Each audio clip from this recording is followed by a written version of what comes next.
What is up guys, and welcome back to another video. Now today we're back working on our beautiful 120 series Prado budget build. Now I'm in a little bit of a dilemma. So we are headed to South Australia this weekend to drift in our E36 BMW drift car. As you can see, it's in a little bit of a state at the moment. We had a big weekend last weekend drifting, and as you can see by this video coming out right now,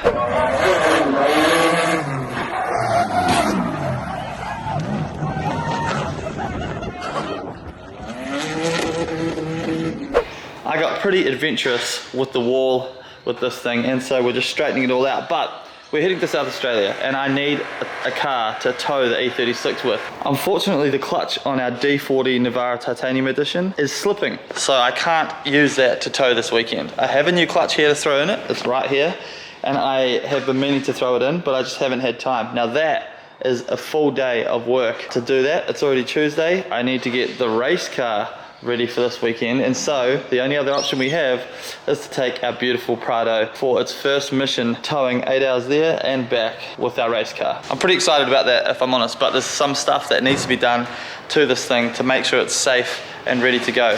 I'm dropping this in for a roadworthy inspection at Elite Brake and Mechanical in a couple of hours, but I had to do a couple of things. So first things first, we're swapping out the rear airbags. This airbag on the passenger side at the rear was not working. It would inflate, but it would deflate over time, which means clearly there's a leak in it. But one of you guys reached out to me and said, Max Speeding Rods do an airbag. It's cheap. I can't remember how much they are. I think it's $100 for a pair, and you've had it in your car for 70,000 kilometers with zero issues.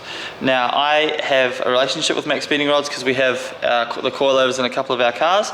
So I reached out to them and they have sent us a pair of brand new rear airbags. Now I know they're the cheaper ones that you can get versus the other ones that you can buy, like OEM, a lot of people recommend. But thanks to the subscriber that reached out, I couldn't remember who it was, sorry, but I'm sure you'll comment below. But if you've had it in the car for 70,000 Ks, then I'm sure it's going to do us fairly well, at least for the next while. And I may upgrade to springs in the rear anyway, but for now these are going to work perfectly for us. As you can see, the airbag we pulled out is pretty cactus. It was all rusty on the inside here. I'm not going to do a tutorial on pulling the airbags out because there are heaps of them on YouTube already, but it was a very simple process. Literally a clip that just pulled off the top here with a pair of pliers, and then this line here that you undo.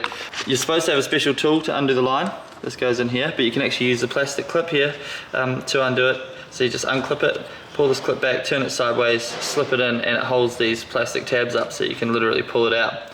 I'm going to clean this line thoroughly because, as you can see, there's quite a bit of dirt around, but this airbag is absolutely cactus.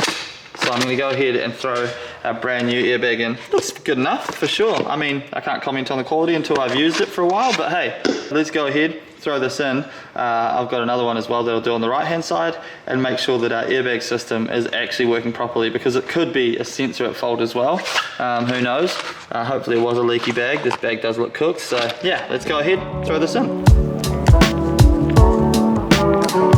Also, I know I said this isn't a tutorial, but bear in mind these are marked left and right, so this is a left hand side one. This one's going in now, but yeah, I was definitely about to make the mistake of putting the wrong one in, so let's go.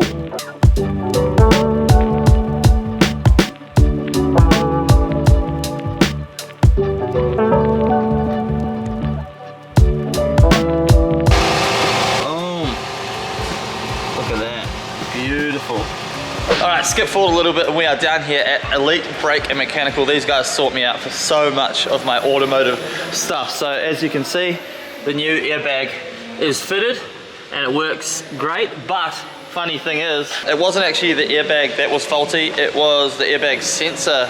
It wasn't faulty, and I should have looked at this first, but the sensor just wasn't set right on the adjustable rod, and so that was just allowing telling the airbag to stay down too low. And as you can see right here, this bump stop is actually stuffed because it's been sitting on that bump stop for so long. I adjusted the rod and the airbag and everything works great now. But the good thing about this is I've got brand new airbags, and also just keep the old ones as spares as well, which is fantastic. But the reason we are down here is because we are getting the car ready to take to South Australia. So because we are doing a 1,300 kilometer round trip this weekend in this thing, we want to make sure it is absolutely as safe as possible. So Shane's here with me from Elite Braking Mechanical. G'day mate. What's up? How you doing? Yep, about to get ready to work on this thing. Yeah, I'm kind of not looking forward to it. I've water blasted this thing so much, and as you can see it's still caked in dirt, which is great. But we noticed straight away these lower control arms, they're stuffed, and also this front left wheel bearing is stuffed. Now the reason the wheel bearing stuffed is because the control arm is so stuffed that it actually put pressure on this wheel bearing and basically flogged it out. I could hear it while I was driving here, so things like that we absolutely have to replace before obviously hitting the road. That's quite bad there. Yeah, it's cooked as. Yeah. We've got brand new arms coming in, which is fantastic. Yeah, that one's stuffed, look at that. Yeah, heaps of movement there. Obviously that means that the tow when you're driving is variable, which is not what you want. We're also replacing the radiator because we can see that there's a little leak here, and that's one thing we do not want.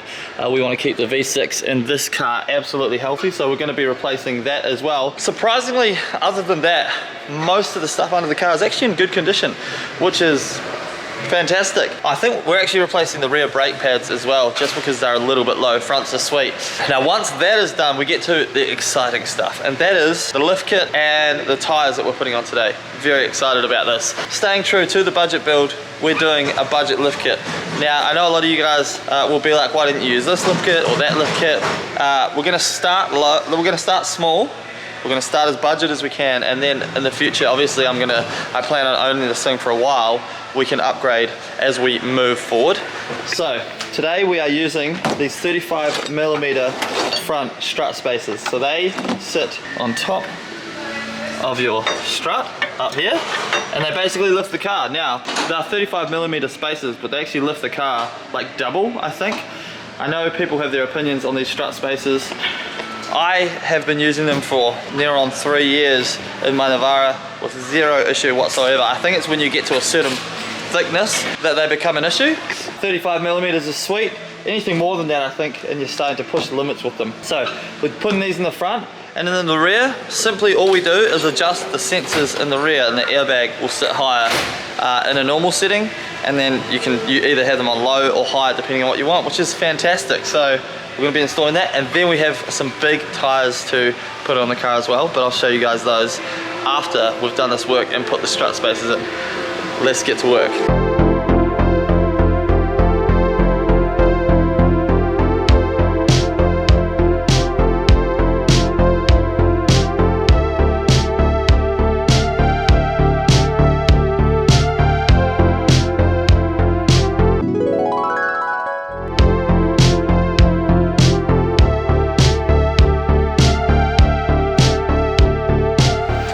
So here is our shock spring, and here is our spacer. So this slips onto the top of our shock, just like that. Let's bring it up.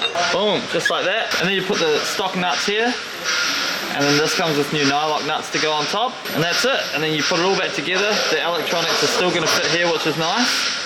And we put it all back in. So I forgot to mention earlier, but the airbags that we put in this car from Max Speeding Rods, the link's in the description below. Use my code MikeBlake and you'll get 10% off anything on the Max Speeding Rods site, which is rad. And also the link is in the description for these as well. They're like 70 bucks, super cheap. The beauty of these, or the thing I like about the spacers, is you get to retain the stock ride quality, which is nice. I'm sure obviously if you spend a couple of $1,000 on a lift kit, it'll be even better, and we probably will do that in the future, but for now budget is going to do exactly what we need it to do. So let's chuck it back together and see how it looks. I'm freaking pumped. Let's go.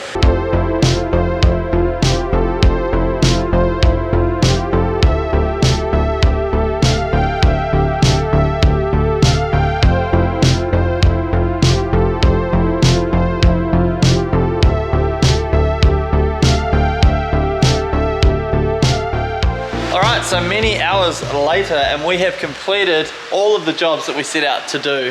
Thank you, Shane, for all your hard work.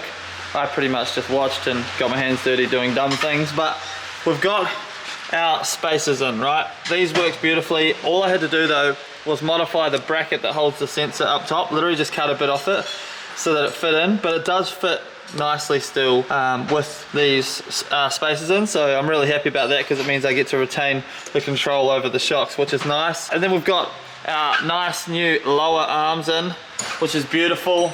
And we also replaced the wheel bearing on that side. We've got a brand new radiator. It's kind of hard to see because it's up on the hoist at the moment.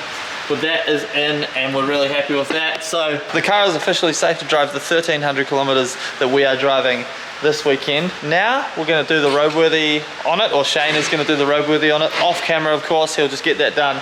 And then we've got our big boy tyres to fit. They are 285/70 17s. Again, staying true to the budget build. We got the budget tyres as well. So these were $189 each. I can't comment on how many Ks I'm going to get out of them or the road noise or anything. And saying that, I run the cheap tyres on the Navara as well. They're fantastic looking tyres, and I've done about 45,000 kilometers on those now.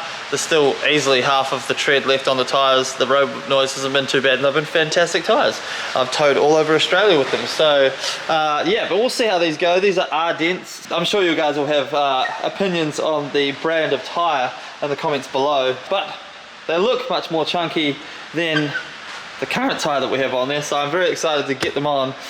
So let's go ahead and fit those up, and then we'll put the car on the ground, and I'm going to show you guys the car with the lift and the tyres together. I know there's a lot of anticipation building. And then we're going to do a quick budget recap to see exactly where we are with the budget on this thing and how much it has cost us so far.